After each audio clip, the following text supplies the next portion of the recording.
안녕하십니까. 고고TV 여명입니다. 10월 11일 정오가 다가갑니다. 그 한강 작가의 노벨 문학상 수상은 대단한 사건입니다. 앞으로 세계 대한민국에 큰 울림을 줄 것이고 대표적인 지성으로 대한민국에서 노벨 평화상 수상자가 나왔다는 것은 한강의 말 한마디 한마디가 대한민국에 영향을 주고 울림으로 커질 것입니다.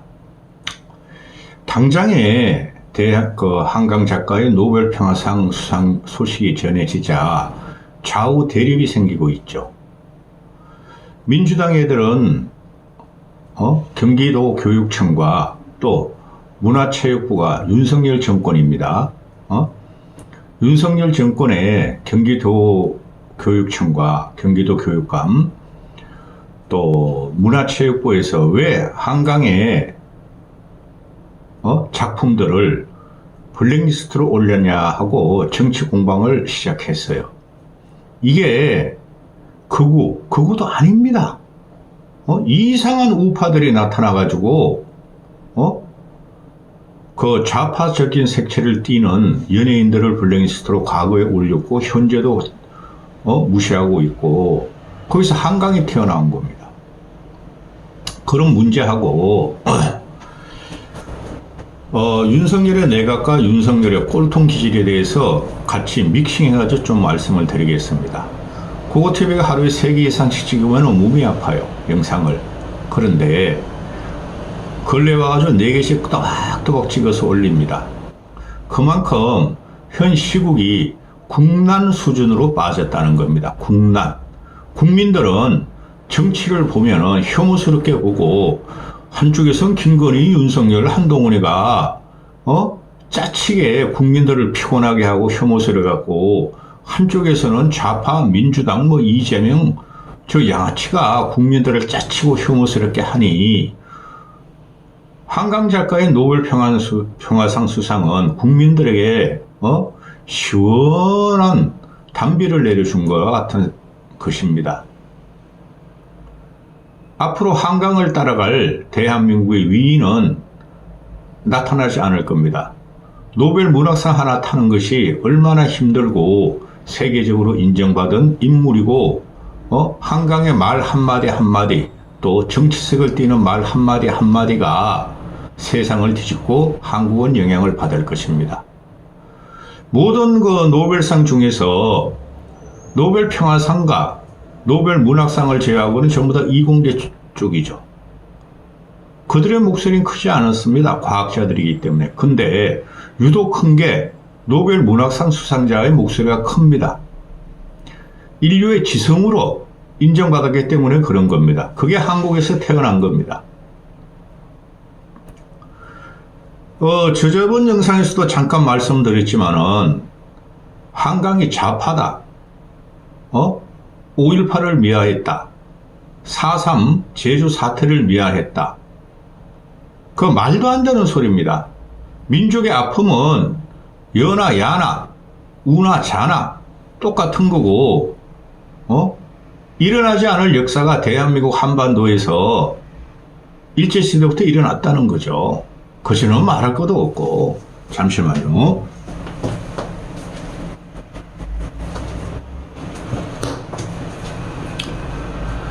한강의 그 진보적인 색채, 역사를 바라보는 시각이 고고TV에도 한강 책을 한 2-3권 읽어봤어요, 과거에. 근데 한강 이 작가의 책을 읽어보면은 눈물이 날 정도로 이 사람의 필력을 꾹꾹 눌렀었어요. 그 고통이 이 사람의 글을 읽다 보면은 독자한테도 와 닿아요. 솔직히 말해서. 그러니까 한강 부친인 한성운 작가가 울면서 썼다. 한강은. 그렇게 말을 하죠. 그리고 한강이 한림은이 한강한테 물으니까 어떤 책을 독자들에게 권할 것이냐 물었더니 제주 4.3 사건을 다룬 작별하지 않는다를 권했답니다. 작별하지 않는다. 한번 읽어보세요. 가슴이 아파요. 그런데 일단 이거부터 이야기를 드리죠. 지금 한강 같은 경우가 그 6.25 납침, 한국 전쟁을 국제전이라 그러고 국제대리전, 열강들의 대리전이라고 아마 표현한 게 있을 거예요. 그거 맞는 소리예요.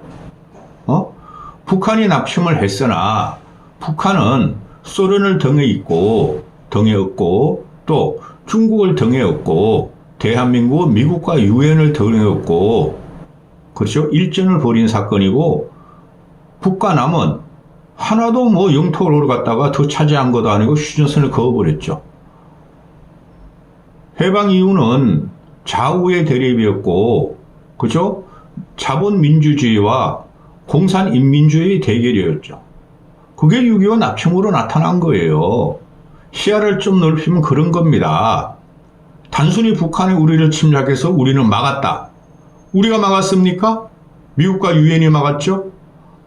그걸 북한이 혼자 침범했습니까? 소련의 무기와 중국의 인해 전술, 중국의 군을 동원해서 싸움을 벌였죠. 국제대리전 맞아요. 대한민국의 참상이죠. 그게 진보층의 학자들이 말을 하는 거예요. 진짜 보수가 되려면은 국제대리전이라는 걸 잊으면 안 돼요.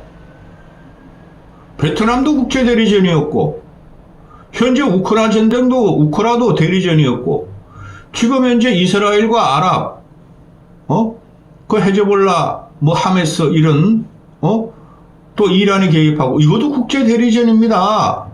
근데 왜 이렇게 보수가 쪼그라들었죠?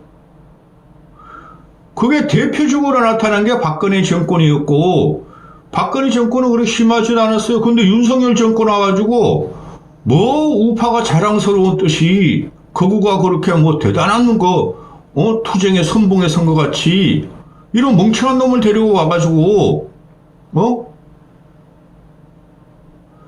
대한민국 정체성이라는 것이 항상 침탈의 역사였어요. 그 과정을 죄 없는 백성들이, 죄 없는 국민들이 이기는 과정이었잖아요. 그러니까 대한민국에 좌파냐, 우파냐, 그건 당연히 있어요. 지금 미국도 싸우는 거 보세요. 트럼프가 해리스 민주당을 공격하기로 좌파라고 그러고, 바이든과 해리스가 트럼프 진영 공화당을 공격하기로 우파라고 그러죠. 그게 무슨 영향이 있습니까? 다 믹싱해서 돌아가는데, 어떻게 대한민국이 이렇게 쪼그라들고 이념이나 정체성 가지고 아직까지도 싸우고 있는지 전 그 이해가 안 가요, 솔직히.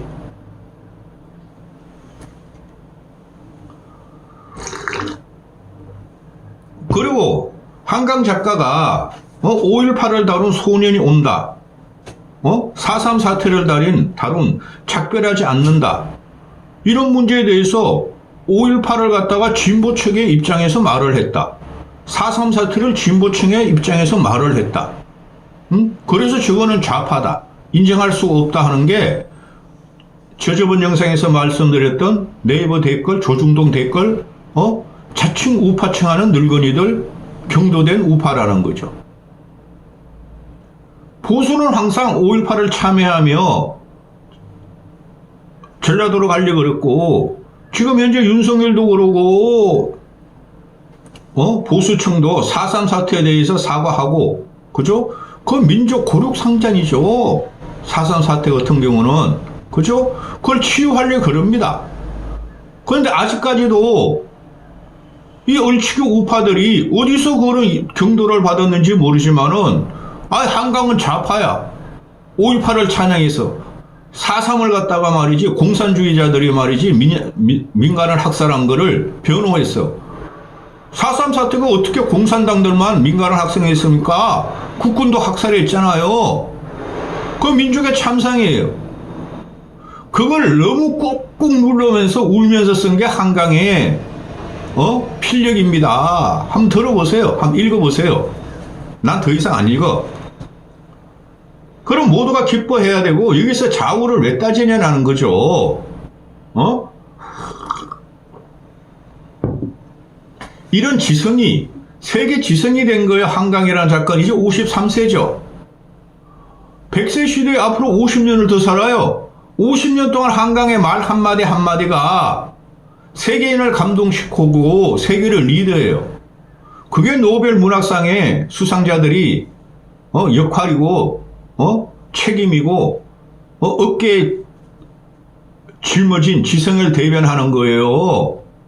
그 폄하하면 절대 안 됩니다. 나 솔직히 요새 와가지고 이 우파라는 게 쪽팔려 나는. 그리고 본격적으로 말씀을 드리면은 노벨 문학상 한강희 문체부 1차관이 블랙리스트로 지정했대요. 경기도 교육청에서도 교육감이죠. 그럼 이름 누구야 그거? 이명박 따라다니던. 그놈도 블랙리스트에 작년에 한강 작품들을 블랙리스트에 지정했대요. 그게 윤석열 정권이 들어오니까 그 말도 안 되는 유라이터 새끼들, 말도 안 되는 앵벌이 우파들이 한강은 좌파야. 한강책 못 보게 해. 아니 이게 무슨, 나도 오늘 알았네. 여기저기서 터지는 거 보니까. 그럼 민주당 애들은 이제 국감에서 따지겠죠. 아니 왜 한강, 세계가 인정한 한강 작가를, 한강 작가의 작품을 다 블랙리스트로 지정해놨냐? 문체부 너 누가 시킨 거냐? 경기교육청 너 누가 시킨 거냐? 그럼 누구야 그놈가? 경기도 교육감. 왜 이런 짓을 했죠? 그거는 국민이 판단하고 독자가 판단하는 거예요. 지금 어떻게 21세기에 이런 참혹한 블랙리스트가 돌아다닙니까? 이래서 윤석열 정권이 무너지는 거예요. 한강이 70년생이고 김건희가 70년생인가 71년생이죠? 김건희 보세요 그거. 맹하고 멍하고 학력 세탁하면서 말이지, 석사 논문도 가짜요. 박사 논문도 가짜요. 그걸 갖다가 대통령으로 실질적으로 모시는 윤석열이 살아남겠습니까? 한강의 노벨 평화상 등장은 이거 어마어마한 사건이에요. 정치권에서도. 근데 우리 보수는 인정을 해야 되는데 이거 가지고 또 싸우게 생겨서 뭐 이래 이 나라가.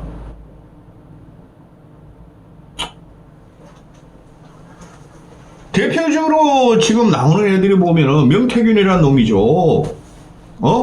국힘 저거들 지식 집단 아니에요. 관료 집단일 뿐이지. 인문학적인 사고가 전혀 없는 애들이에요. 근데 민주당 애들은, 이재명 그 새끼는 인문학적인 사고도 없고 애새끼가 또라이고, 민주당 애들은 인문학적인 사고가 아주 인문학적인 사고로 그 586도부터 시작되니까 학생운동권 70년대 그런 애들 인문학적 사고가 아주 탄탄해요. 이거 어떻게 막을 거야? 전체 그림을 봐야 된다니까요? 생각을 해보십시오. 국힘 애들은 지금 보면은 검세, 판세, 짭세, 변세, 의세는 별로 없지. 기세, 기자, 이런 애들이죠. 기자들이야 인문학적인 사고는 어느 정도 있죠. 그런데 검세, 판세, 짭세, 관세, 이런 애들은 그 고시패스 한다고 공부만 하는 애들 아닙니까?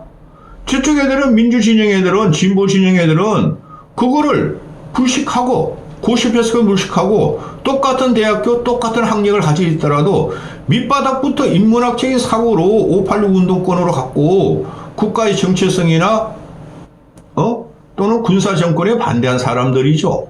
누가 이기겠습니까? 다행히 이재명이라는 놈이 있기 때문에 우리가 희망이 있으나 근본적으로 안 바뀌면 안 돼요. 국힘이나 보수는. 그래서 제가 항상 말씀드리는 게 역사를 함부로 거론하지 마라 그러잖아요.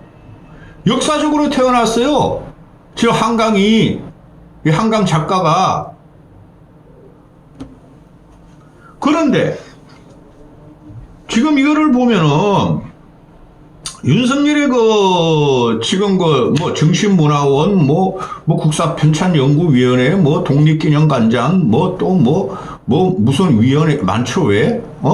그런 애들이 도대체 어떤 이상을 갖고, 어떤 이념을 갖고, 어떤 인문학적인 사고를 갖고 그 중요하고 막대한 대한민국 정체성과 이념과 나아갈 방향을 논하는 자리에 윤석열에서 임명됐냐는 거죠. 그래서 망하는 거예요. 정신과 윤리와 도덕이 상실한 정권은 망한다니까요. 그게 대표적으로 나타난 게 명태균 사태예요. 명태균이가 뭐가 있어요? 정치판에서 굴러다니다 브로커에서 책사로 성격됐고, 현재 여권에 또는 준 여권에 김종인이나 이준석 같은 놈, 그런 애들하고 어울려 다니면서 공학적으로, 서울시장 만들자, 당대표 만들자, 대통령 만들자, 이런 애 아닙니까? 이런 천박한 놈이 들어온 거를 갖다 잘 유심히 보셔야 돼요.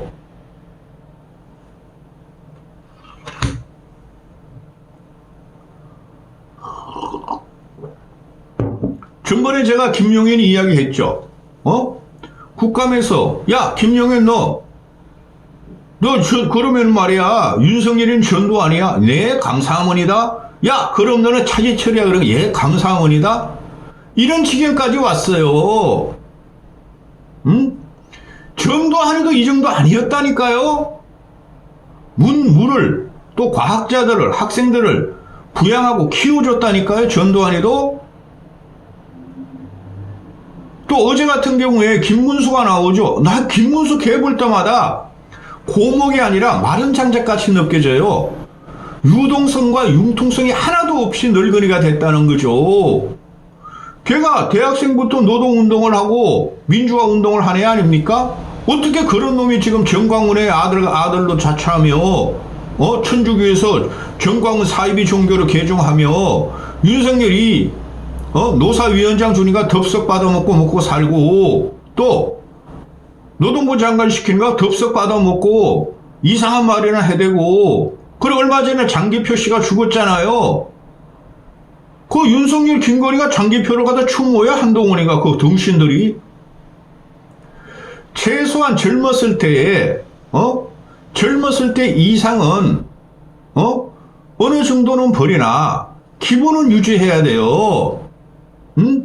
그 기본을 유지한다는 것은 과거에 젊었을 때가 세상을 바라보는 좁기 때문에 나이가 먹고 경험이 쌓일수록 유동성과 유연성이 있어야 된다는 거죠.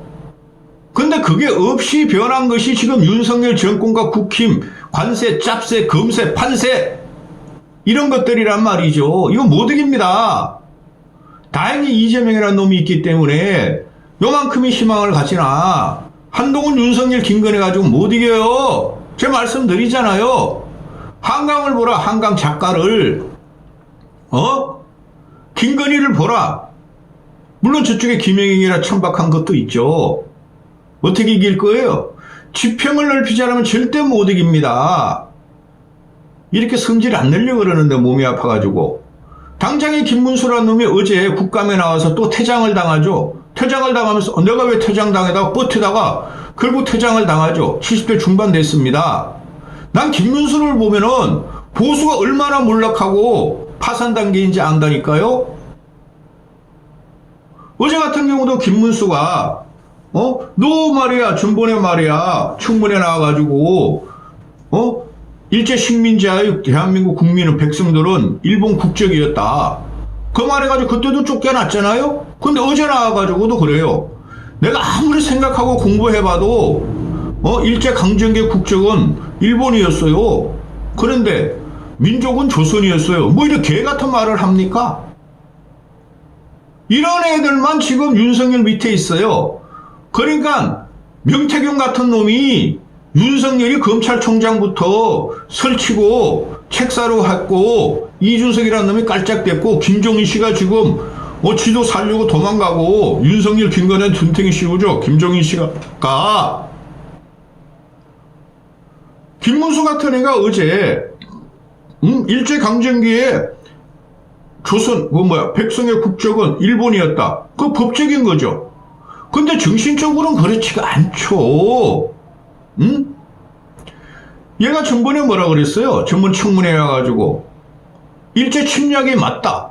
근데 국적은 일본이야. 그런 게 어떻게 말이 되죠? 할 수 없이 일본 국적을 취득했으나 한국이었다. 국적은 대한제국이었다. 지금 봐라. 일본 애들이 기껏해야 36년 동안 우리를 갖다가 통치했고 식민지화를 했지만은 우리 민족은 비록 외부의 왕 강복이라도 살아남았지 않느냐. 강제적으로 일본 국적을 한 것이지 조선의 정신은 있었고 끝까지 어병 활동도 하고 독립운동도 하고 그 정신은 한국이 아니 대한제국의 식민지화 과정이 국적은 일본이 아니다. 대한민국의 국민이었다. 대한제국, 대한민국의 국민이었다. 그렇게 말해야 되죠. 근데 이놈이 어제 뭐라 그럽니까? 아무리 생각해도 국적은 일본이었어. 근데 민족은 조선이었어. 이런 개 같은 소리가 어디 있습니까? 얘 진짜 무식해요. 어렸을 때, 젊었을 때 그 생각이 어디 갔는지, 그거 티보다 나이가 만만하지 않습니다. 70년대 학번이니까. 걔도 70년대 학번이야, 문수도. 그런데, 민족은 조선이다. 그럼 얘가 이 말을 뜻을 알고 이야기할까요? 민족이 상위에 있느냐, 국민이 상위에 있느냐, 이런 말 아니에요? 이런 덩신 같은 말을 왜 하죠? 우리가 어떤 민족입니까? 대한민국 민족입니까? 아니잖아요. 북방민족이잖아요. 이런 거지 같은 말을 하고 이런 게 화제가 되고 진보 진영에서 공격하고 이러면 못 이기는 거예요. 보수나 진보나 한강이란 작가가 노벨 평화상을 받았다는 것에 대해서 대한민국의 위인이 나타난 거예요. 어느 누구도 앞으로 한강하고 못 부닥칩니다. 한강말을 덤벼 들어갔다는 이제 세계인한테 공격을 받아요.